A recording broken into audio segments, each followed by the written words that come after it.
makikikumusta kami. Kumusta ba ang kalagayan ng panahon sa kasalukuyan dito sa siyudad ng Baguio?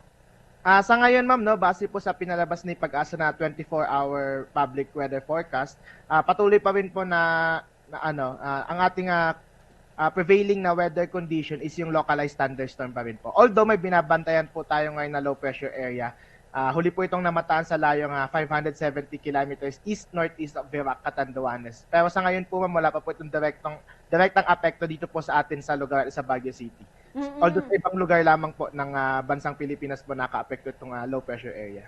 Yes. Unahin ko na, kailan natin inaasahan na papasok yung low pressure area sa Philippine Area of Responsibility? Yes, ma'am. Nasa loob na po siya, ma'am, ng Philippine Area of Responsibility. Bali, ang hinintay na lang po natin is yung pag-develop niya po into a tropical depression. Yes.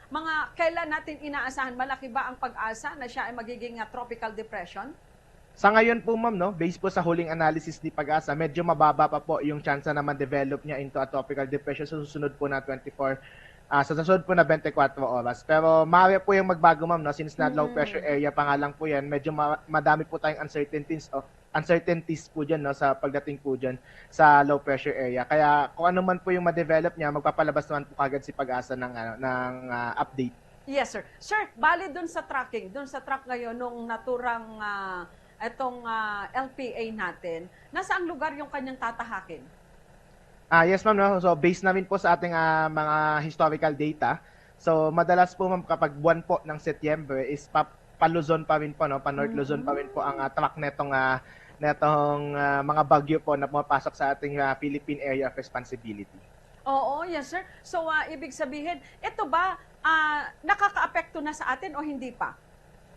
Naka-apekto na po siya, ma'am, sa ibang parte po ng bansa natin. Pero dito po sa Baguio City, sa Cordillera, hindi pa naman po siya naka-apekto. Oo. So, yung nararanasan natin sa kasalukuyan, yung sinabi mo kanina, habagat.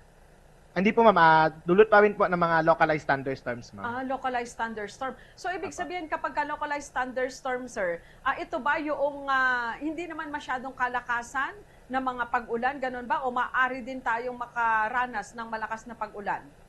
Yes, ma'am, maaari po tayong makaranas ng malakas na pag-ulan, pero sa saglit lamang po ito. Madalas naglalast lang po ito ng 15 minutes to 2 hours. And then pansinin po natin kapag localized thunderstorms po, madalas po sa umaga maaraw po, and then sa bandang hapon hanggang gabi po yung naranasan natin na pag-ulan. Kaya expect po natin ng pag localized thunderstorms, sa umaga po medyo maaraw po siya, maaliwalas. And then sa hapon po hanggang sa gabi po, makakaramdam ng pag-ulan. Hanggang sa madaling araw po, makakaramdam ng pag-ulan. Oo, kasi sir, kaninang madaling araw, mga alas 4 yata ng madaling araw, naku, narinig ko yung pag-ulan. Opo, kami rin po na naka-record din po kami kaninang umaga po ng kaninang madaling araw po ng pag-ulan. Pero based nga po sa pinalabas ni Pag-asa, ito ay dulot lamang po ng ating localized thunderstorms. So kapag ma-develop po, ma'am, yung low pressure area maging bagyo, yun po yung titignan natin na maaring humatak po ng habagat dito po papunta sa atin. Oo. Yes, sir. So, sir, base sa kasalukuyan ba dito sa siyudad ng Baguio hindi na umulan? Kasi kaninang pumasok ako, siguro magsa 7 o'clock, medyo umaambon pa. Oo. Yes, tuloy-tuloy ba yung mararanasan natin na yan o talagang pahinto-hinto lang siya? Yes, ma'am, no. So, kanina nga po, no, bandang 7 may ulan pa po. Pero ngayong mga bandang alas 8 po, wala na po kami na record na ulan.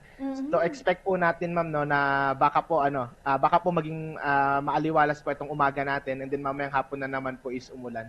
Pero magdidepende pa rin po ito, ma'am, no, doon nga po sa development nitong low pressure area na to. Pero sa ngayon, ma'am, hangga't localized thunderstorm po ang ating prevailing na weather condition, expect natin yung mga pag-ulan po sa bandang hapon hanggang sa gabi.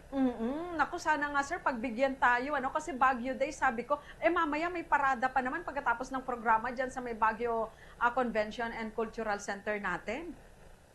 Yes, ma'am, no? So expect naman pala, lagi naman po tayo, ma'am, may tagulan kasi nga nasa rainy season naman po tayo. So, ang nag-iiba-iba lang po, ma'am, kung ano po yung magiging source o dahilan nitong pag-ulan na to. Sir, ngayong kasi Berman, September 1, yes, ilang bagyo ang inaasahan natin ngayon? Yes, ma'am, no? So, based sa pinalabas ni Pag-asa na report or yung sa ating ang in-expect po natin is 2 hanggang 4 po na bagyo ngayong September. Naku, medyo pala maulan, medyo mabagyo pala, 4, medyo marami-rami rin yan. Apo. Yes, sir. Sir, kapag ka ba dun sa thunderstorm, kasi nakita ko yung nangyari, noong Sabado yata yon sa may Metro Manila, lalo na sa Quezon City, ano. Isang oras lang yung pag-ulan nila, pero grabe yata yung ibinuhos na tubig Yes. na nagdulot ng pagbaha. May posibilidad din na mangyari sa atin, ano, nung last Sunday yata, ganun ba yung nangyari dito sa siyudad ng Baguio, particular sa La Trinidad, na ang Yes. lakas nung buhos nung ulan na nagdulot din ng pagbaha? Yes po ma'am, tama po yun, no? Yun po yung ina-expect natin tuwing may thunderstorm tayo. Malakas po at saka bigla ang pagbuhos ng ulan. Although hindi nga po siya nagtatagal, yun lang po yung pinagkaiba niya kapag may bagyo. Kasi ang bagyo po, almost throughout the day umuulan eh. Mhm. Pero sa localized thunderstorm po, kapag tumapat po yung cloud na yun dito sa atin, expect po natin yung malakas po na pagbuhos at bigla ang pagbuhos ng ulan. So, kakaiba din po nito ma'am, no? Yung iba pa nating hazard tulad po ng lightning. So, nandyan din po yan, no? Yung mga kidlat. Lalakas. Kaya yun nga po, nakakapagdulot po siya ng severe flooding po, especially po sa mga area na mga prone po sa flooding. Okay. Sir, baka meron ka namang mensahe sa ating mga kababayan, lalo na Burr Month, nitong buwan ng Setyembre. Go ahead po. Yes po sa ating mga kababayan. So mag-ingat lamang po tayo palagi, manatili tayong vigilant, no. Alam naman po natin yung yung ating panahon. And then lagi po tayong magdala ng pananggalang sa ulan and manatili po tayong nakaantabay sa ipapalabas po na weather updates from Pag-asa. Yes. Sir, pahabol daw nila, ano daw yung magiging pangalan noong kung sakali na maging tropical depression, yung LPA ngayon?